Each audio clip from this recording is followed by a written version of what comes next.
Hi, my name is Kittredge Hawkins III, and today I'll be delivering a holding statement for the recent crisis Alaska Airlines has experienced with the crash of one of their flights.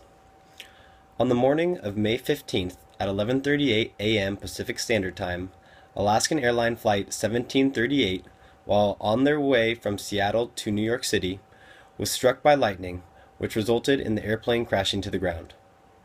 Alaskan Airline Flight 1738 took off from SeaTac International Airport on time at 9:30 a.m. Pacific Standard Time. The last known communication from this flight was at 11 o'clock a.m. Pacific Standard Time while the plane was over Montana.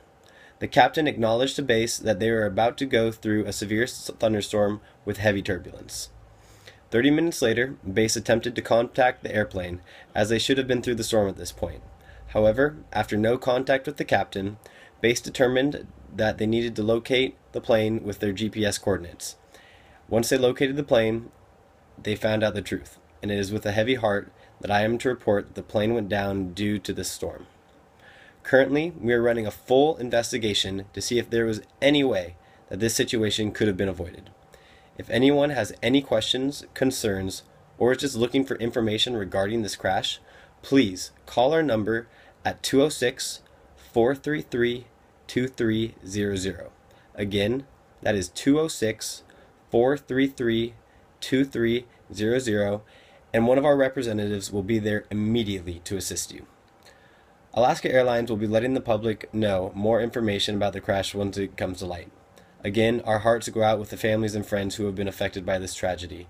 Further updates will be announced at a press conference tomorrow morning at 9 o'clock a.m. Pacific Standard Time at 1139 West Walnut Avenue.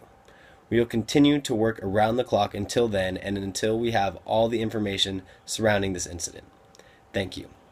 So, as a crisis and communication lead, it is incredibly important for top management, as well as anyone who is going to be addressing the public or the media, to be well versed in the practice of bridging for interviews. One of the best ways that you can prepare for an interview such as this is to make a list of questions that you can imagine being asked and prepare responses to these questions. If the reporter asks a simple enough question, answer it. Simple as that. However, if the question is one that is a little more difficult to answer, try and use as few words as possible, such as yes, no, or perhaps, and then bridge it to your key messages using a bridging statement such as, "We find that the most important aspect regarding this crisis is," and then fill in the blank. Or, "I think it would be more accurate to say, yada yada yada."